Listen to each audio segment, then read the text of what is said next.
जगतसिंहपुर जिला प्रसिद्ध पर्यटन स्थली सियाली बेलाभूमि अन्यतम। एही बेलाभूमि एवं समुद्र कबल रही।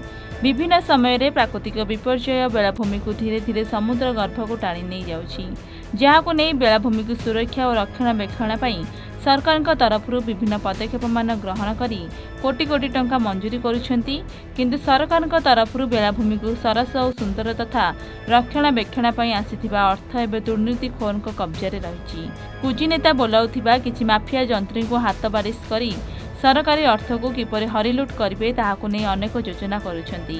एही बेलाभूमि को सुरक्षित करिबा पई हेंताल और झाऊ जंगल सहित मजबूत बंध सहायता करिथाए, किंतु एठी हेंताल जंगल मजबूत बंध तो दूरर कथा, जो बाली बंध रही से बंध को बाली माफिया माने राति अधरे बंध को मेसिन लगाई खोली बाली चोर चालाण देखा मिली। अभियोग सूत्र जमापड़ी कि बेलाभूमि में एक गंगादेवी कोठाघर निर्माण तथा बेलाभूमि को उन्नति कार्य मधुर बोली बाली रे कार्य करने कथा, किंतु समुद्र बालीबंध काटी लुणा बाली रे कार्य करा जाउछि, जहाँ सरकारी आईन विरोध अटे।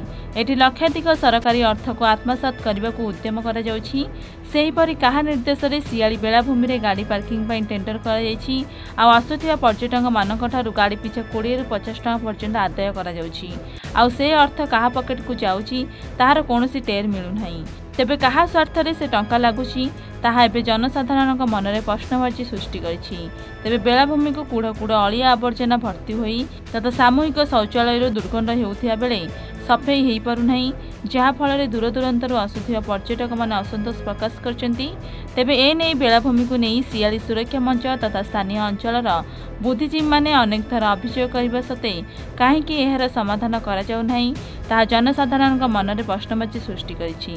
तेबे देखिबाको बाकी रहिला केबे एही दुर्नीतिखोरक विरुद्ध रे की प्रकार कार्यानुष्ठान ग्रहण करा जाइछि ताहा देखिबाको बाकी रहिला।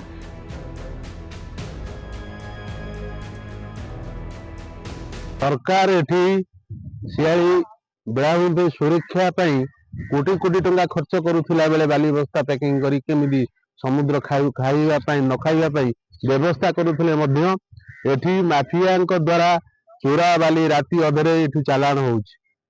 जलंदस को आपन देखैबा चाहूची, ए देखंतु ए बाली गदा हैछि, माने हजार हजार बाली ट्रिप आसी अनसरे एठी बाहर बाली आनी पैकिंग करिया कथा, किंतु ए लुणी बाली रे एठी पैकिंग करा होउछि समुद्र को ताड़ीकरी राति अधरे।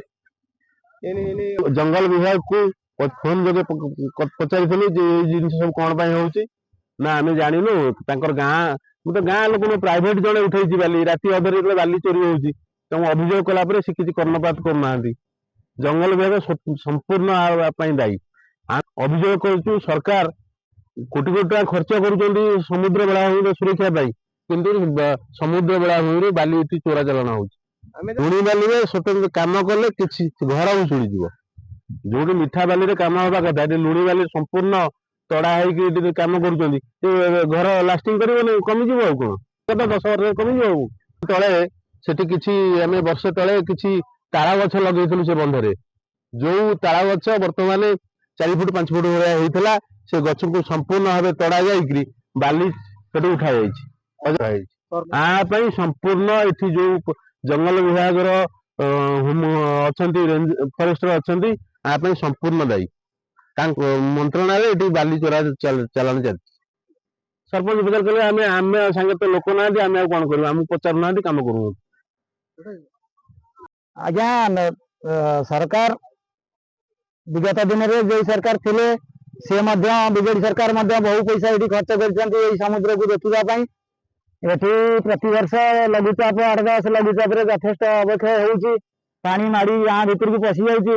तेणु गोटे समुद्र कूल जिते बाली बंध कर बाली बस्ता देरी से खाईगला, पत्थर दिगला खाईगला, किंतु गोटे झाऊ जंगल जी रक्षा कर झाऊ जंगल अवक्षय हवा जो पछपटे गोटे गमनागमन रास्ता सहित पानी की अटकैया गोटे रोड कर रामतेरा मीरा पार्क पर्यटन से मोहरम पड़ी रास्ता होता एवं से रास्ता करे आउ गोटे बालीबंध सपोर्ट होता किसी आम स्वेच्छासेवी पिला माने मिसी फॉरेस्ट डिपार्टमेंट कोऑपरेशन रे आमे किसी ताल गछ लगे से ताल गछ आज 3 वर्ष तलर ताल गछ, किंतु एबे बाली माफिया राति रे बाली ताकू ताड़ी नहीं एबे एनआरजीएस कैमेरा लगे, किंतु से गछ गुड़ा को छाड़ देइछन्ती 200 फुट खंडे जगह 10 ଫୁଟ 6-7 ଫୁଟ ଗଭୀରରେ 12-14 ଫୁଟ ଓସାରରେ ତାଡ଼ି ନେଇଯାଇଛି।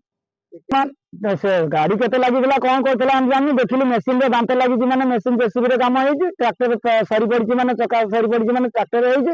ବାଲି ଅନୁମାନ ଆମେ କରୁଛୁ 6-7 ଟ୍ରିପ ହବ ନିଶ୍ଚିତ, 700 ଟ୍ରିପ ହବ ହାରାହାରି। ଏ ଖବର ଆମେ ତ ଜାଣିନାହୁଁ ରାତିରେ କଣ ହେଇଛି, ସକାଳେ ଆମେ କିନ୍ତୁ ଆସି ଦେଖିଲା ପରେ ଫରେଷ୍ଟ ଡିପାର୍ଟମେଣ୍ଟ କୁ ଜଣେଇଥିଲୁ, ଗାର୍ଡ ଆସିଥିଲେ, ଗାର୍ଡ ଆସି କହିଲେ ଆମେ ଇନକ୍ୱାରି କରିଛୁ, ତାପରେ ଆମେ ଯାହା ବ୍ୟବସ୍ଥା କରିବୁ। ହଁ ନିଶ୍ଚୟ, କାମ ତ ଯାହା କଂକ୍ରିଟ କାମ ମାନେ ସବୁ ଜାଗା ମିଠା ବାଲିରେ ହବା କଥା, କିନ୍ତୁ ଏଠି ତ ଲୁଣି ବାଲି ଫିଲିଂ କରିଛନ୍ତି ଆଉ ହବା ପାଇଁ ନଷ୍ଟ ହବା ପାଇଁ ବୁଝି। ମୁଁ ଗଣମାଧ୍ୟମ ମାନଙ୍କୁ ଅନୁରୋଧ କରୁଛି ଏ କଥା ପ୍ରଶାସନ ବିଭାଗକୁ ଏବଂ ତତ୍କାଳୀନ ସରକାରଙ୍କୁ କର୍ଣ୍ଣଗୋଚର ହଉ, ୟାର ବିହିତ ବ୍ୟବସ୍ଥା ହଉ ଏବଂ ଏ ଗ୍ରାମବାସୀ କେମିତି ଏଠି ସୁରକ୍ଷାରେ ବଞ୍ଚିବେ ତାର ଗୋଟେ ବ୍ୟବସ୍ଥା କଲେ ହୁଏତ ଗ୍ରାମବାସୀ ଉପକାର ପାଇବେ। ଗୁରୁ ଯେତେବେଳେ ବିଗତ ଦିନରେ ସରକାର ଯେମିତି ଚାଲୁଥିଲା ମାନେ ଭତ୍ତା ଚୋର ଆବାସ ଚୋର, ଏବେ ବାଲି ମାଫିଆ ମାନେ ଭାରି ଉତ୍ପାତ କଲେଣି। ସମୁଦ୍ର ଉପକୂଳରୁ ଯୋଉଟା ସମୁଦ୍ର ଖାଇ ଯାଉଛି ବୋଲି ଶିଆଳି କତିରୁ ସବୁଆଡେ ଚର୍ଚ୍ଚା ଚାଲିଛି, କିନ୍ତୁ ଯୋଉ ଆଡି ବନ୍ଧ ଗୁଡା ଯୋଉଗୁଡା ଥିଲା ସେମାନେ ବାଲି ମାଫିଆ ମାନେ ସେ କଣ୍ଟ୍ରାକ୍ଟ ନେଇକିରି ବ୍ଲକ ଅଫିସରୁ ସେଇ ବାଲିକି ଆଣିକିରି ବିଭିନ୍ନ ପ୍ରକାର ଉନ୍ନୟନ ମୂଳକ କାର୍ଯ୍ୟରେ ଲଗେଇକି ବାହାବା ନେବା ପାଇଁ ଚେଷ୍ଟା କରୁଛନ୍ତି। ଯୋଉଥିରେ କି ଆମର ବିଲ୍ ହେଇଛି ଏନଆରଜିଏସ୍ ବିଲ୍ ହେଇଛି, ଆପଣ ଦେଖିପାରୁଥିବେ ସାମ୍ନାରେ ବୋର୍ଡ ଅଛି 8 ଲକ୍ଷ ଟଙ୍କାର ବିଲ୍ ହେଇଛି, କିନ୍ତୁ ବାଲି ଆଣିକିରି ଲୋକାଲ ବାଲି ଲୁଣି ବାଲି ଆଣିକିରି ଯୋଉଟା ଶିଆଳି ପାଇଁ ଯୋଉଟା ବିପଦ, ସେ ବିପଦକୁ ଆହୁରି ବିପଦ ଆଡକୁ ମୁହାଣ କରିକି ଆଣିକିରି ସେ ବାଲିଟା ଫିଲିଂ କରୁଛନ୍ତି ମାନେ ଏନଆରଜିଏସ୍ କାମରେ। କିନ୍ତୁ ସେମାନେ କହୁଛନ୍ତି ଆମେ ତ ଘରକୁ ନେଇକି ଯାଉନ। ଆରେ ଭାଇ ଘରକୁ ଯଦି ବାଲି ନେଇକି ଯାଉନ, ଘରକୁ ତ ଟଙ୍କାଟା ନେଇକି ତମେ ଯିବ। ଏ ତ ଅନୁଷ୍ଠାନକୁ ଖାଲି ଖୋଉଛ, ଅନୁଷ୍ଠାନକୁ ବଦନାମ କରିବା ପାଇଁ ମାନେ ଚାହୁଁଛନ୍ତି। ଅନୁଷ୍ଠାନରେ ବାଲି ପକେଇ ଦଉଛନ୍ତି କିନ୍ତୁ ବିଲ୍ କରିକି ସେମାନେ ନେଇକି ଯାଉଛନ୍ତି। ଏହି ଖାଲି ତ ବାଲିରେ ସୀମିତ ନୁହଁ, ଏଠି ପ୍ରାୟ ବେଳାଭୂମିରେ ପ୍ରାୟ ଦେଖାଗଲାଣି ଗେଟ୍ ର ସମସ୍ୟା। ଗେଟ୍ ଯୋଉଟା ଗେଟ୍ ଫି ଟୋଲ ଆଦାୟ କରାଯାଉଛି ସେଟା ପଞ୍ଚାୟତ ସମିତି ପଞ୍ଚାୟତର ୱାର୍ଡ ମେମ୍ବର ମାନେ ନିଷ୍ପତ୍ତି ନେଲେ ଆଉ ଟୋଲ ଆଦାୟ କରାଯିବ ନାହିଁ। ତାକୁ ବିଭିନ୍ନ ପ୍ରକାର ନୋଟିସ ମାଧ୍ୟମରେ ମରାଗଲା, କଲର ଦିଆ ହେଇକି ମରାଗଲା, ତଥାପି ସେମାନଙ୍କର ଭିତରେ ମିଲି ଭଗତ ହେଇକରି ପୁଣି ବି ଲୋକଙ୍କୁ ହଇରାଣ କରିକି ଗେଟ୍ ରୁ ଟୋଲ ଆଦାୟ କରାଯାଉଛି। ସେଇପରି ଯେମିତି ଓଟିଡିସି ର ଗୋଟେ ଘର ଅଛି, ଓଟିଡିସି ଘରଟା କାହାର ଅଣ୍ଡରରେ ଅଛି ତାକୁ ବି ସାଧାରଣ ଲୋକ ଜାଣିପାରୁନାହାନ୍ତି। ଓଟିଡିସି ରେ ବିଭିନ୍ନ ପ୍ରକାର ଅନୈତିକ କାର୍ଯ୍ୟରେ ଲିପ୍ତ ଥିଲା ବେଳେ ମଧ୍ୟ ସେ ଓଟିଡିସି କି ପୁଣି ଆଇଆଇସି ବନ୍ଦ କରିଥିଲେ। ଏବେ କିଛି ଦିନ ହେଲା ଓଟିଡିସି ମଧ୍ୟ ଚାଲିଛି। ସାମାନ୍ୟ ଯୋଉ ବେଳାଭୂମିରେ ଯୋଉ ଶୌଚାଳୟ ଅଛି ତାକୁ ବି ମଧ୍ୟ କିଛି ମୁଷ୍ଟିମେୟ ଲୋକଙ୍କର ଚାକିରି ମାନେ ସେମାନେ ହିଁ ବ୍ୟବହାର କରିକି ନିଜର ମାନେ ତା ଦେହରେ ଯୋଉ ମା ମାନେ ଆସୁଛନ୍ତି ଶୌଚ ହବ ତ ଦୂର କଥା, ଗୋଡ ହାତ ଧୋଇଲେ ବି ତା ଦେହରେ 15-20 ଟଙ୍କା ତାଙ୍କୁ ଦେବା ପାଇଁ ପଡୁଛି। ଏମିତି ବିଭିନ୍ନ ଅରାଜକତା ଶିଆଳି ବେଳାଭୂମିରେ ଏବେ ଚାଲିଛି। ତାକୁ ପ୍ରଶାସନକୁ ଆମେ ବିଭିନ୍ନ ଉପାୟରେ ବି ଦୃଷ୍ଟିଗୋଚରକୁ ଆଣିଲେ ମଧ୍ୟ ପ୍ରଶାସନ କେବଳ ନିରବ ଦ୍ରଷ୍ଟା ହେଇକି ନିଦା ବିଷ୍ଣୁ ହେଇକି ବସିଛନ୍ତି, ତା ଦେହରେ କିଛି କାହାର ଜନସାଧାରଣର କିଛି ଉପକାର ମିଳୁନାହିଁ। ଆମେ ଭାବୁଛୁ ବିଗତ ଦିନରେ ହୁଏତ ବ୍ଲକ ଅଫିସ ଘେରାଉ କରିବୁ, ନହେଲେ କଲେକ୍ଟର ଅଫିସରେ ଯାଇକି ଆମେ ବସିବୁ, ଏହାର ସ୍ଥାୟୀ ସମାଧାନ କିଛି ଏବେ ନିହାତି ଆବଶ୍ୟକ ପଡୁଛି। ଏ ବର୍ଷ ପ୍ରାୟ ଟୋଲ ଗେଟ୍ ଆଦାୟରେ 9,30,000 ଟଙ୍କା ଟୋଲ ଆଦାୟ ହେଇଥିଲା, କିନ୍ତୁ ଯୋଉମାନେ ବି ଟୋଲ ଆଦାୟ କରିଥିଲେ ସେମାନେ ସମୟ ମୁତାବକ ପଇସା ପଇଠ କଲେ ନାହିଁ। ବିଗତ ଦିନରେ ଯୋଉ ପଇସା ଗୁଡା ଥିଲା ତାର କିଛି ଉନ୍ନୟନ ମୂଳକ ମାନେ ଆମେ ଜାଣୁଛୁ ଯାହା ପଞ୍ଚାୟତ ପ୍ରଶାସନ ପାଖରେ ପଇସା ରହୁଛି, କିନ୍ତୁ ମୁଁ ପଞ୍ଚାୟତ ମିଟିଂରେ ଯେତେବେଳେ ମୁଁ ଆପତ୍ତି କଲି ତାଙ୍କୁ ଆଗ ସେ ପଇସା ଗୁଡା କଣ ହଉଛି ତାର ରକ୍ଷଣାବେକ୍ଷଣ ପାଇଁ କି ବେଳାଭୂମିର ସ୍ୱଚ୍ଛତା ଅବଲମ୍ବନ କରିବା ପାଇଁ କି ଗୋଟେ ଭଲ ଶୌଚାଳୟ କରିବା ପାଇଁ କି ବେଳାଭୂମି ତାକୁ ପରିଷ୍କାର କରିବା ସେ ଦିଗରେ ସେ ପଇସା ଖର୍ଚ୍ଚ କରାଯାଉନି। ସେ ପଇସାର ହିସାବ ମଧ୍ୟ ପଞ୍ଚାୟତ ସେକ୍ରେଟାରୀ ମଧ୍ୟ ମତେ ଦେବେ କହିକିରି ବି ସମୟ ବାହାର କଲେ, ମୁଁ ଯାଇକିରି ପହଞ୍ଚିଲା ପରେ ମଧ୍ୟ ସେ ହିସାବ ଦେଲେ ନାହିଁ। ସେ କଣ ହଉଛି ସେ ପଇସା ତାର କିଛି ଠିକ ଠିକଣା ନାହିଁ ସେ ପଇସାର।